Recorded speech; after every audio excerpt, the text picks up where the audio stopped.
All right, folks. So what we're going to be building today is obviously lean-to shelter. It's not that hard to figure out because it's in the title. Now, lean-to shelters to me are a different type of shelter system, and that's right. They're not a step above or step below. They're different systems of shelters for different situations. Okay, and that's going to have so many variables from building material in the local area to what kind of weather do you find yourself in to what kind of season you find yourself in and what kind of clothing do you have with you and or equipment so you can build this stuff, right? The less equipment you have, or I should say, rather, the less effective equipment you have, the longer it's going to take and probably the crappier shelter is going to be for you, right? So that's why we always want to carry the appropriate stuff with us to the best of our abilities. Now, that being said, guys, I'm not going to get too far into talking about the shelter. I'm just going to build the shelter and show you guys how it goes. I might throw up some words up in the screen describing what I'm doing, or I might just tell you guys. So just kind of keep it short and sweet, simple to the point, guys.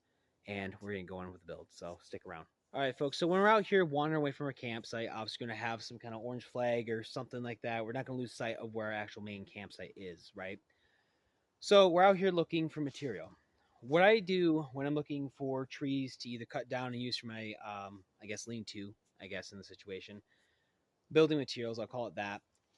I'm looking for a tree that is what I call grip circumference. Okay, so I'm going to come to a tree, grab it like this, and you guys can see right here, this is almost touching. My thumb and my middle finger right here is almost touching. That I know is going to be a good enough tree to cut down. It's going to take a lot of load bearing weight. So why would I want to really even care about that is because say that this is winter time, okay, and it's either snowing like heck or I know a big winter storm's coming in, so it's going to dump a lot of snow on me, at least up here in the north. I don't want my shelter collapsing or breaking in the middle of the night because that's just a whole host of problems, as you guys I'm sure are aware of. So we want to have something, i.e., this tree, that's going to be load bearing. Now, that's just a good in general rule of thumb. Another tip here, guys, is if you have the proper equipment with you, as in a hatchet, axe, knife, saw, combination thereof, the tools, right? You want to be able to take down large trees like this. Now, it's not very large circumference wise, but height wise, as you guys can see, hopefully, because I can't see in the camera. Well, if you guys can see how tall that tree is. What this will enable me to do is take less trips into the wilderness, which means less time spent looking, less time dragging stuff back.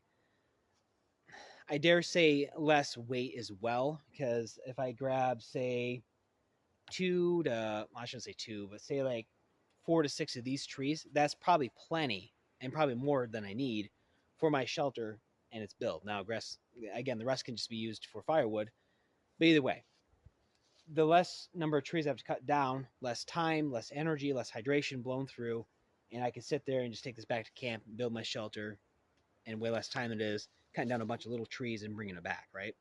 So, say you don't have the proper tools, so you don't have a knife, hatchet, saw, combination thereof, whatever.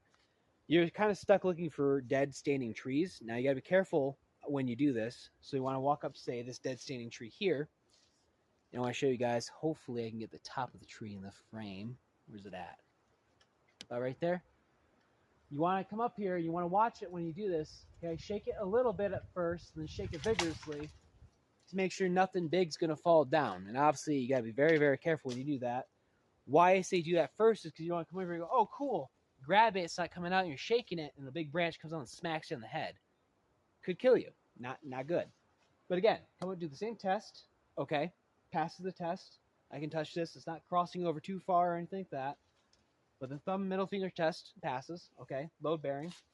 It is not rotten like the forest floor. Now, a lot of this wood around here, you guys can't see, but for example, like this stuff, that's all rotten. That's soft.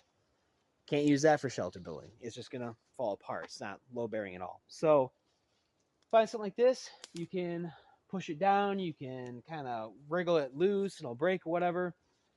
But then I know the question is gonna be, Jordan, how do you shorten this down for your shelter? Okay, find a Y branch or preferably two trees close together. You can weave this in between.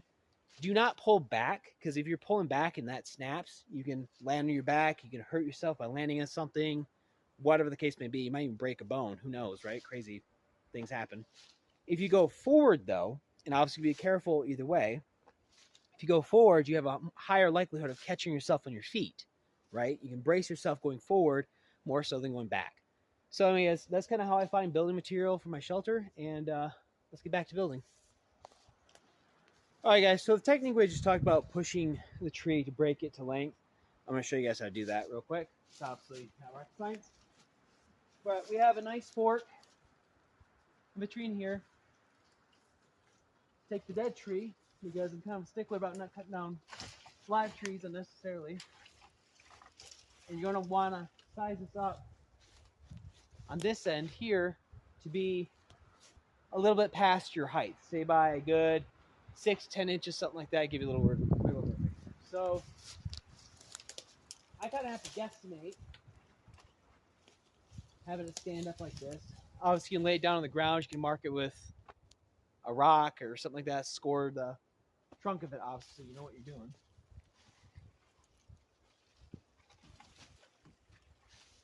So right there is definitely what I need.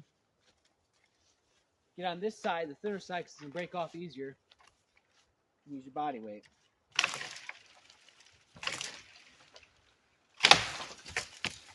There we go. Not too bad.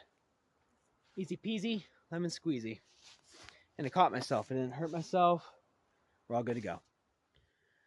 All right, guys, just because I don't think it's very exciting to watch people cut sticks down, I'm going to show you guys how to build a tripod. And I like the tripod because you can actually make a little tent for your head and feet.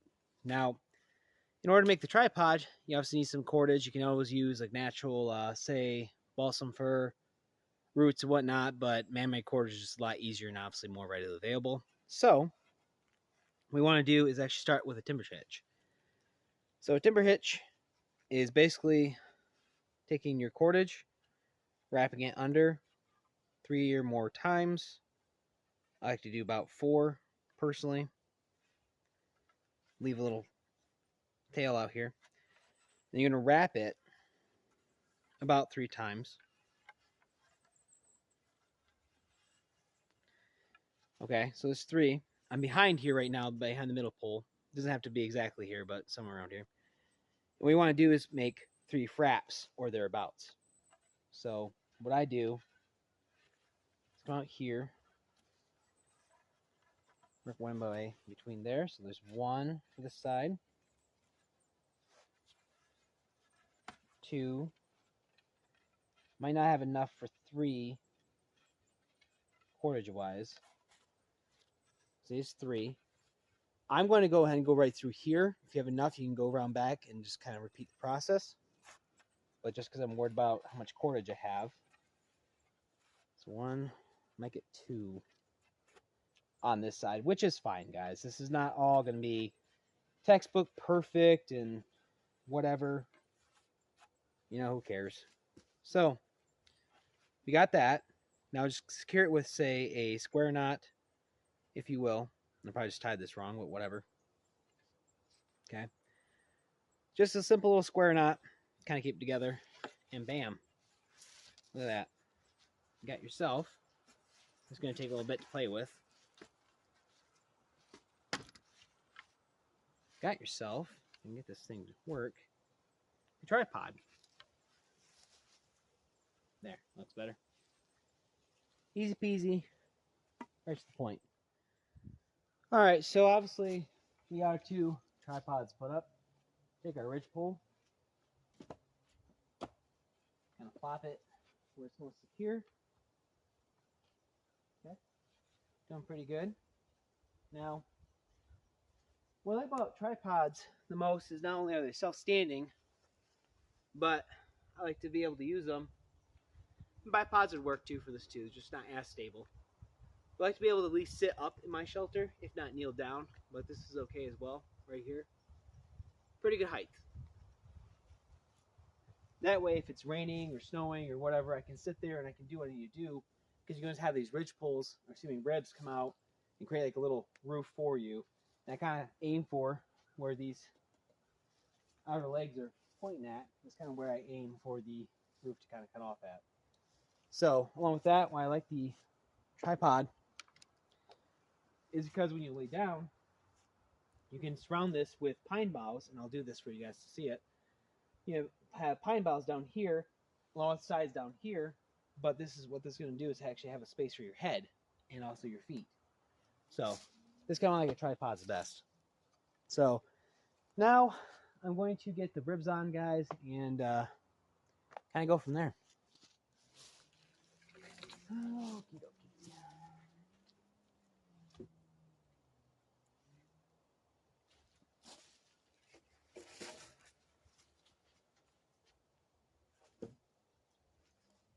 Basis going here. Right there.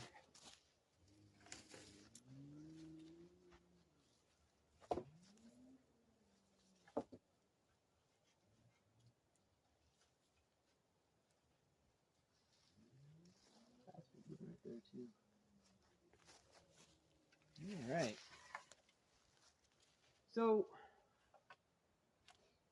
you can either take the supporting sticks here, or the ribs, and you can have them right next to each other like that, or what I like to do is take and kind of space them out roughly hand.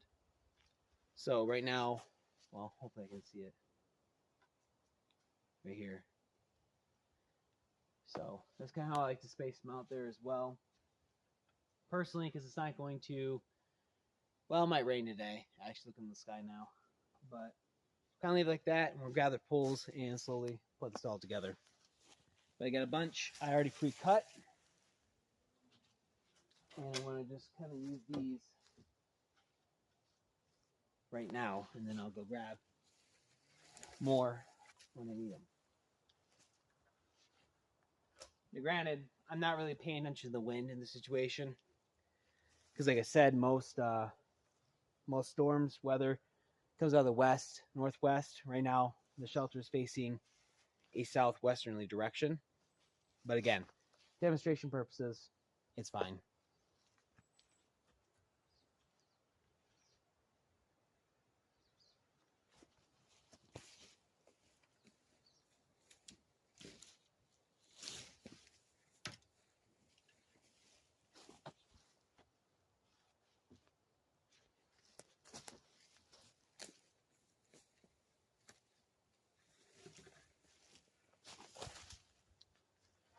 All right, let's see. I have to go get some more poles.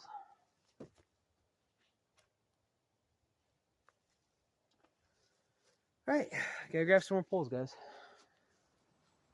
All right, as you guys can see, I got the rib poles all set up down here.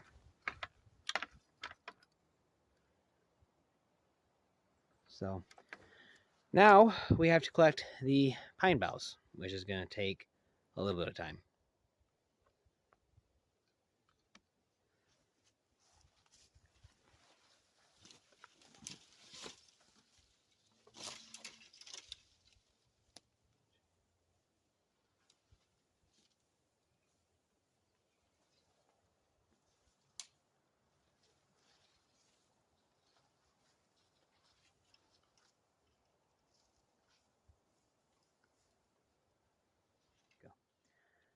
All right, folks, so this is the, I'm going to call it finished product of this little video. Take a little meander around it.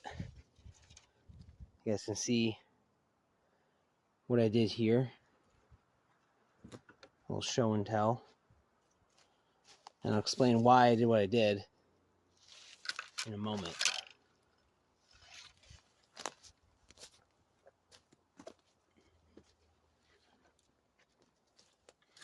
Show this side real quick. Okay. Oh, this is my bad. So, let's get to it. All right, guys. So we did the outside tour. Here's the inside tour a little bit. So what we have here, first off, is I want to show this. You actually have enough room in here for another person if you have a friend or a loved one with you. The roof, I want to point this out too. Spacing matters because this is a lot more to deal with. You need more coverage over here. Granted, you could always weave stuff in between here, like smaller branches from pine boughs or dead pine branches, something like that, or saplings. would make it stronger, whatnot. But again, more time, more energy, more hydration spent. This is the closer pull spacing over here, as you guys can see as well. Holds up the debris, the pine boughs a lot better than over here. Now, also, I want to show the more open side of this area. Sorry, guys, if you can't really get the angle right, I can't see on the camera.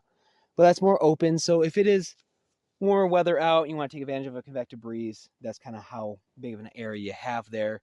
Really nice with the breeze on the warm nights, guys. It really is. Now, this, though, is what it would look like if you had a walled off section here. Now, granted, you guys could probably do way better than I can in this situation. I keep piling up that debris outside. It just keeps falling down. So kind of gave up, whatever. But these are kind of nice. The cubby section I was talking about with the tripod, I'll show you guys in a second here. Let me lay down. And again, lots of space actually in here because my boots are maybe 3 inches or so past this outside pole here, and it's still under the cover. So not too bad. My head is actually comfortable. I know it's kind of hard to see on the camera, guys, but maybe 10-ish inches away from these two supporting poles. I hope you guys aren't nauseous from this. Sorry if you are. But I can put my head in here if it's fair weather, and I can actually have somewhat of a cubby effect and get blocked from the wind. I don't feel any wind on my face right now, so that's kind of good. However, if it started raining, that would be very bad. And that brings up this point here, guys. These brush shelters, they're not going to be 100% waterproof unless you put a lot of work into them and put a lot of debris on the roof and the sides and whatnot. Not going to be 100% waterproof, especially in a torrential downpour. It's just how it is. That's why, though, you should always just bring an emergency bivy, fleece blanket, if you will, or a small wool blanket. Along with that, you're going to want to have a tarp. That's right, a tarp. It's just so much easier to take a tarp, some cordage, maybe some stakes, if you will, and boom, there you go. You have a multitude of ways you can set up the tarp really easily within 5 minutes. Got a shelter. Then you can spend time doing other things like gathering firewood, because right now I have maybe, well, it's kind of hard because the clouds are out, but let's say roughly 4 hours of sunlight left. I have to gather a lot of firewood to stay warm this night. But that's the thing too, though, with a brush shelter like this,